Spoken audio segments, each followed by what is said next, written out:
गौ सेवार्थ नानी बाई का मायरा कथा का होगा आयोजन।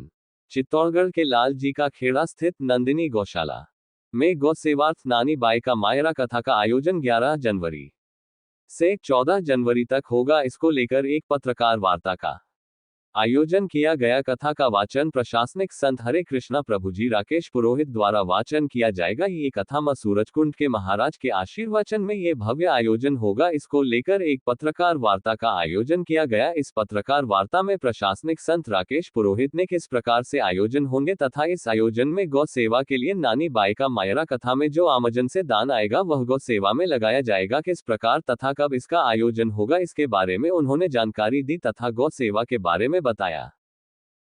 551 कलश जो कि पहले से निर्धारित हो चुके और माता बहनों में इतना उत्साह है कि 551 कलश हमारे जा चुके हैं और माताएं सब तैयारी करें। 551 कलश और उसके साथ 1100 भक्त, लगभग 1500 भक्तों के साथ दिव्य गो शोभा यात्रा, उसका नाम है गो शोभा यात्रा। तो गो शोभा यात्रा के साथ सब भक्त 4 भुजा जी से दिव्य हरिनाम संकीर्तन के साथ लालजी खेड़ा की नंदिनी गौशाला के उस प्रांगण में आएंगे। तत्पश्चात वहां पर गो पूजन होगा। गो पूजन होने के बाद वहां पर कथा ठीक अभिजीत मुहूर्त से पहले हम प्रवेश कर जाएंगे और पहले दिन की कथा में चूंकि इतनी विशाल शोभा यात्रा है 12 बज जाएंगे और दूसरे, तीसरे और चौथे दिन की कथा प्रतिदिन 11 बजे से 4 बजे तक रहेगी। साथ ही साथ अंतिम दिन की जो 14 तारीख की कथा है उसमें लगभग 1 से 2 बजे के बीच में जब उधर नानी बाई कह रही होगी कि अगर भात भरने के लिए अगर तुम्हारा सावरिया तुम्हारे नाथ नहीं आए तो मैं सरवरिया में डूब मरूंगी। और उधर 1000 हाथी जिस पर एक हाथी पर सोने की हौदी है, उसके पीछे 10,000 घोड़े जिन पर चांदी के छत्र है और हजारों करोड़ों यादवों के साथ ठाकुर जी पधार रहे हैं। जैसे ही वो कृष्ण भगवान उधर मायरा भरने आएंगे उसी समय उस पांडाल से जो सबसे बड़ा मायरा भरेगा उसकी पहली एंट्री वहां से ढोल धमाकों के साथ, हजारों पंखुड़ियों गुलाबों के साथ फिर एक एक करके मायरा आता जाएगा। जो मायरे भरेंगे उन सबके नाम होंगे वो 13 तारीख की शाम तक ले लिए जाएंगे। 14 तारीख को दिव्य मायरे, वो मायरे शाम तक रात तक कितने चलते हैं वो सब वहां होगा। वहां पर बार कोड की भी व्यवस्था होगी, तुलादान की भी व्यवस्था होगी। ये सारा का सारा कार्यक्रम की रूपरेखा होगी। प्रतिदिन वहां पर गुजरात से आने वाले गो विशेष ऐसे विप्र लोग जो गोनिष्ठ है उनको गुजरात से इसलिए आह्वान किया है कि उनकी गोनिष्ठा लंबी है और उन्होंने कई गो माता के अनुष्ठान करवाए हैं, तो उनको स्पेशली इसलिए बुलाया है कि हम सब लोगों को गो पूजन की एकदम विधिवत पद्धति भी मालूम पड़े। वो सब लोग भी 10 तारीख की रात को यहाँ पर आ जाएंगे। ये सारी रूपरेखा है और आप सब, मेरा निवेदन है कि एक बार उसकी ग्राउंड रिपोर्ट भी आप जरूर लें। हम तो ये भी चाहेंगे, चाहे प्रतीकात्मक हो, मैं पूरी इस एसोसिएशन को भी कहूंगा कि जब 14 तारीख को उधर मायरे की दिव्य झांकी हो तो एक झांकी इस एसोसिएशन की भी आवे। हम बड़े ढोल धमाके के साथ आपका स्वागत करेंगे और कहेंगे कि हमारे चित्तौड़गढ़ के सारे पत्रकार बंधु ये भी एक मायरा भरने आ रहे हैं। यही मेरा निवेदन है। इसमें हमारी पूरी टीम, कई भक्त लगे हुए, इसके पीछे कोई एक व्यक्तिगत संस्था नहीं है, इसमें हर व्यक्ति का सहयोग है। और आपको खुशी की कहे कि मारवाड़ से भी मायरे आ रहे हैं। आपको आश्चर्य होगा, कोई भक्त तो मारवाड़ से 1,51,000 का मायरा, हमारे पास पहले से सूचना आ गई और उन्होंने अपनी राशि एडवांस जमा भी करवा दी है। मारवाड़ के भक्त, कई लोग यहाँ कथा सुनने के लिए ऑलरेडी अपने कमरे बुक करवा रहे हैं, उनकी रहने की व्यवस्था भी की गई है। और कोई आपकी जिज्ञासा हो तो आप पूछ। आप सभी को बताते हुए भी हर्ष हो रहा है कि हम सब लोग एक ऐसे विशेष महान अलौकिक कार्य के लिए एक ऐसा उत्सव करने जा रहे हैं जिसका वाणी से वर्णन करना मुश्किल है।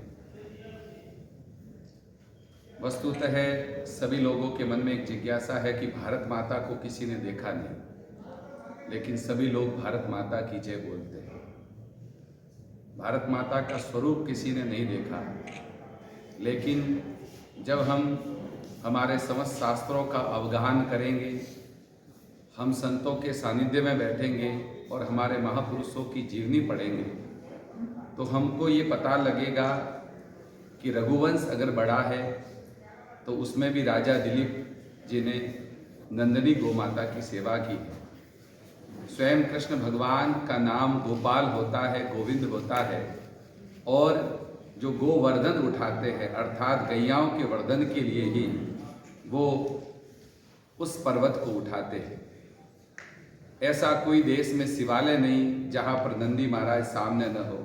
तो भारत की आस्था के 3 प्रमुख केंद्र या तो राजा राम हैं, या भगवान श्री कृष्ण हैं, या बाबा भोलेनाथ हैं। तीनों ही के जीवन में हम गौ माता को सर्वत्र देखते हैं। अब आती है लोक देवताओं की, चाहे पाबू जी, चाहे गोगा जी, चाहे रामदेव जी, चाहे हडबू जी, चाहे जाम्बो जी, चाहे करणी माता, चाहे तेजा जी। ऐसा कोई लोक देवता का जीवन चरित्र आपको नहीं मिलेगा जिसमें गौ माता की सेवा, उनके पंचगव्यों के, उनकी सात्विकता के बिना किसी ने देवत्व प्राप्त किया हो। वस्तुतः हम कहना चाहते हैं कि जो हमारी भारतीय वेद लक्षणा गौ माता है, यही भारत माता है, और इसी गौ माता के कारण हम सब लोगों ने हमारे यहाँ पर ऐसे ऋषि मुनि और पूर्वज पाए। जो आज आविष्कार हो रहे हैं वो हमारे पूर्वजों के शास्त्रों में सब मिलते हैं। जहाँ तक हम आर्यभट्ट की बात कहे, चाहे ओम पूर्णमद पूर्णमिदम की बात करें, चाहे आज सूर्य भगवान को सब लोग कहते हैं कि सूर्य से विटामिन डी मिलता है, तो हमारे आचार्यों ने सूर्योदय के समय ही जो सूर्य भगवान को अर्घ्य देने की परंपरा थी, तो ऐसी ऋषियों की, विप्रों की बुद्धि कहाँ से आई?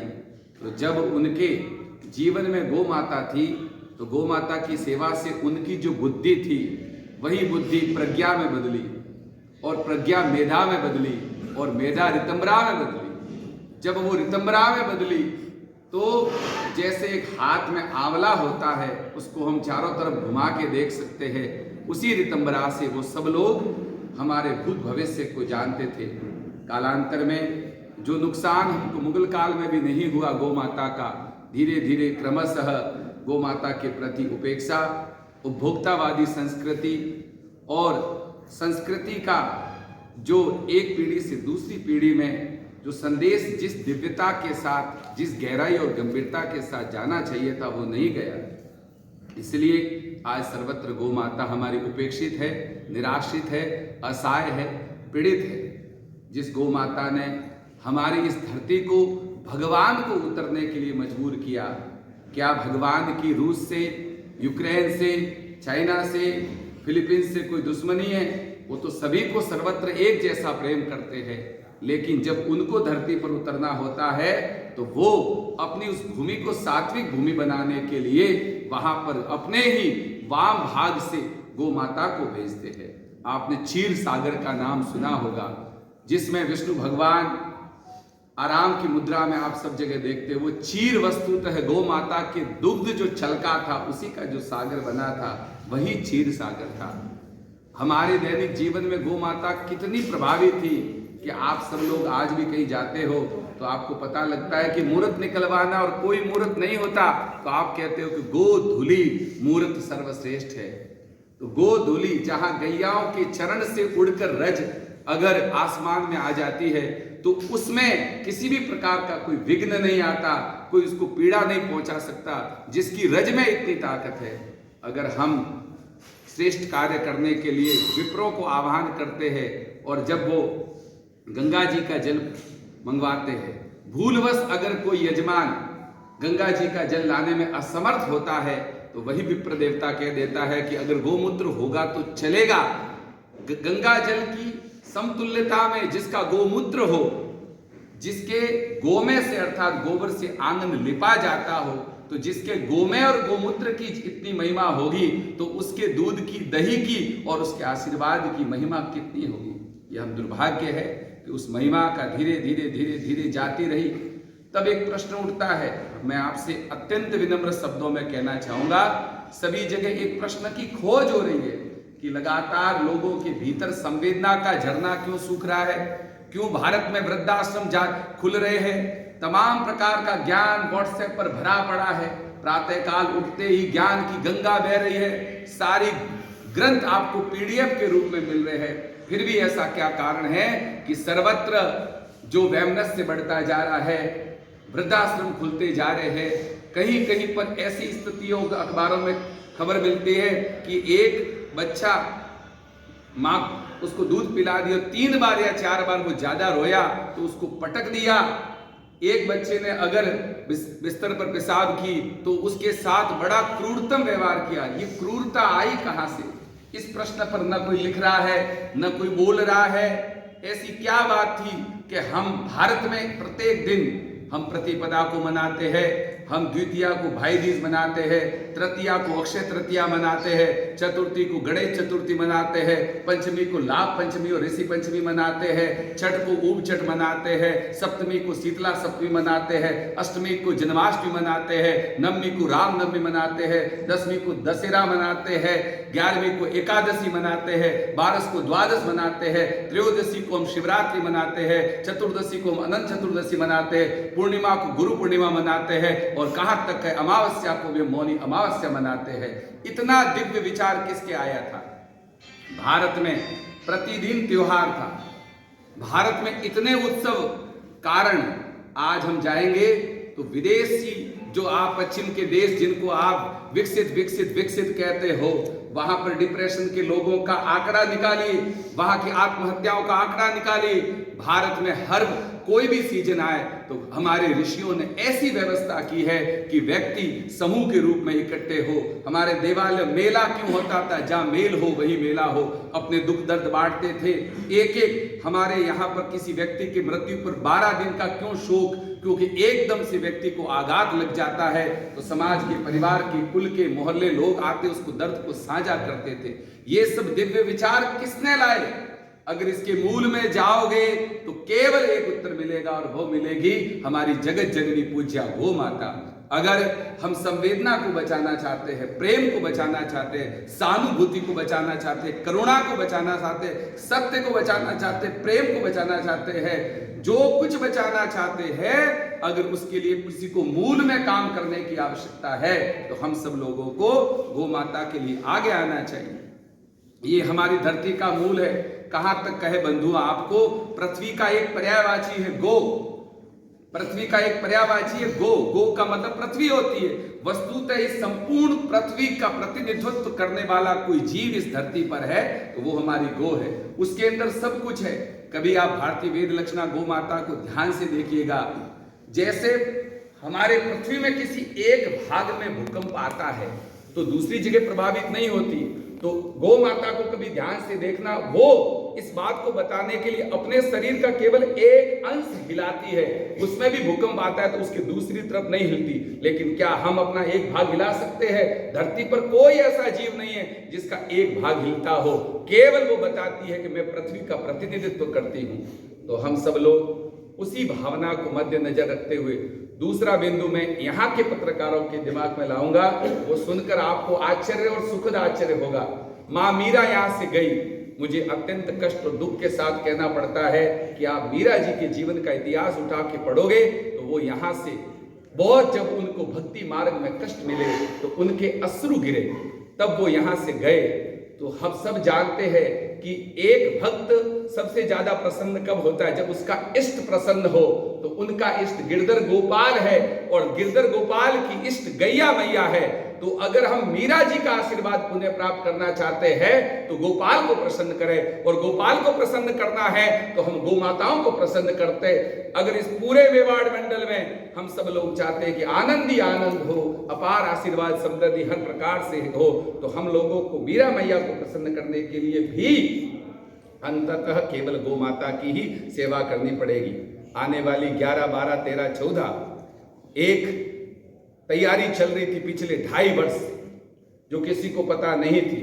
लगभग 225 के आसपास लगभग सारे ब्लॉकों में कथा चलती रही।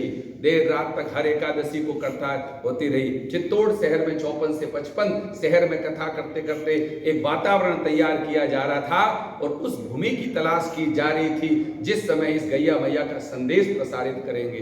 वो सैकड़ों नहीं हजारों रातों का फल एक दिन घटना घटती है कि शरद पूर्णिमा का महोत्सव लालजी खेड़ा में होता है। वहीं ठीक 12 बजे कृष्ण भगवान उसी व्यास पीठ पर संकेत करते हैं कि जो जगह की तलाश थी वही गांव में तुम पहुंच चुके हो। जब हमने भगवान से अनुमति मांगी तो उस जगह की तलाश होती है और ऐसी दिव्य क्रांति कि वहां जब लोगों को ये बात कही गई, हमारे आसपास के सारे भक्त इसमें लग गए और हमने सोचा आज पूरे चित्तौड़ में कहीं पर भी आप गौ माता घायल बीमार दिखती है, आप फोन करो तो कोई एम्बुलेंस से लेने वाला नहीं है, कोई उनके लिए धन्वंतरी विभाग नहीं है, कोई उनके लिए आईसीयू वार्ड नहीं है। आज पूरे चित्तौड़ संपन्न होते हुए हर दृष्टि से किसी ने बीमार गौ माताओं के लिए आखिर चिंतन क्यों नहीं किया, क्यों घायल के लिए नहीं किया। तो ऐसी लीला हुई कि चित्तौड़ से मात्र 2 से 2.5 किलोमीटर दूर नंदिनी गौशाला है, जहां पर अभी गोवंश तो कम है, लेकिन वहां के हमारे जो मुकेश जी गुजर है, वर्तमान में वहां के सरपंच है। भगवान की कृपा से वृंदावन चले, इनका हृदय पिघल गया और कहां तक है लालजी खेड़ा, लक्ष्मीपुरा, आसपास के गांव वर्तमान में सुबह 5:30 बजे प्रभात फेरियां कर रहे हैं। सैकड़ों गांवों में पीले चावल दिए जा चुके हैं। रोज एक बस भर के जाती है दूसरे गांव में, गली गली में प्रभात फेरी करती है। फिर उस गांव में एक तस्वीर के माध्यम से, फिर नारियल के माध्यम से, पीले चावल के माध्यम से उनको आह्वान किया जाता है। अब आपको बता देवे सार ये आह्वान क्या है कि आज से 500 वर्ष पहले जब जूनागढ़ में नरसिंह जी हुए, भरोसे की महागाथा, जिनके जीवन में भगवान सशरीर 52 बार प्रकट हुए, 52 बार प्रकट हुए और पूरा जीवन उनके भरोसे क्या था, उस भरोसे की महागाथा के आधार पर जब ठाकुर जी द्वारिकाधीश अपने करोड़ों यादवों के साथ उस अंजार की धरती पर प्रकट हुए थे, तो उस समय नानी बाई के आंखों में आंसू थे और इस बार आंसू हमारी जगत जननी गौ माता के हैं। उस बार आंसू पहुंचने द्वारिकाधीश आए थे और इस बार हम आप सब लोगों से निवेदन करते हैं कि आप गांव गांव से मायरा लेके आइए। उस दिन संयोग है एक मणिकांचन कि जिस दिन इस कथा का समापन 14 तारीख को है, उस दिन दान का दिवस है, विशेष करके गोदान का दिवस है, वो मकर संक्रांति है। सभी लोगों को ऐसी आशा और उम्मीद है कि लगभग 101 गांवों से मायरे आएंगे। कोई गेहूं लेके आएगा, कोई जौ लेके आएगा, कोई राशि लेके आएगा। अगर सावरिया सेठ की, मीरा मैया की, कृष्ण भगवान की, गौ माता की कृपा रही तो हम आने वाले समय में यहाँ पर एक ऐसी हाइड्रोलिक्स लिफ्ट वाली एम्बुलेंस भी लाएंगे। अभी हमारे पास व्यक्तिगत रूप से किसी भी प्रकार का कोई फंड नहीं है, न हमारे पास किसी ने अभी तक कोई घोषणा की है, न हमारे पास कोई पहुंचे है, लेकिन भरोसे की कहानी है। सावरिया जी को भी, नरसिंह जी को भी भरोसा था, तो उनकी दास को भी भरोसा है कि ये लीला इस धरती पर होके रहेगी। तो 11, 12, 13, 14 तारीख को वहां पर आप सब लोग ग्राउंड रिपोर्ट पर जा सकते हो। वहां पर बहुत बड़े विशाल पांडाल लग रहे हैं। वहां पर गौ माता के साथ इस प्रकार के आकर्षक सेल्फियां लग रही है, गौ महिमा की आर्ट गैलरी लग रही है और अपने शरीर के भार के बराबर अगर कोई तुलादान करके गौ माता को अर्पित कर देते हैं तो उसे गंगा जी में अलग से स्नान करने की आवश्यकता नहीं है। वो तत्क्षण पाप से मुक्त हो जाता है। बाद में पाप करे तो उसकी वो जाने। तो आप सब लोगों से आग्रह है कि आप सब लोग भी 11, 12, 13, 14 उस महान कुंभ को, एक कुंभ तो हो रहा है अभी प्रयागराज में, वहां संतों का कुंभ है और यहाँ इस बार गो भक्ति का कुंभ है। उस कुंभ में आप भी अवगान करें। हो सकता है आप प्रयागराज न जा सको तो हम भगवान के भरोसे बोल रहे हैं, इस कुंभ में आकर भी अगर आप डुबकी लगा लोगे तो ठाकुर जी आपको वही आशीर्वाद देंगे जो आपको कुंभ में जाने से मिलेगा। हम आप सबसे आह्वान करते हैं, आप अपनी कलम का, आप कानून के तहत वो इजाजत मांगने की बात कर रहे हैं, लेकिन ये भी उन्हें मालूम है कि वो किस तरह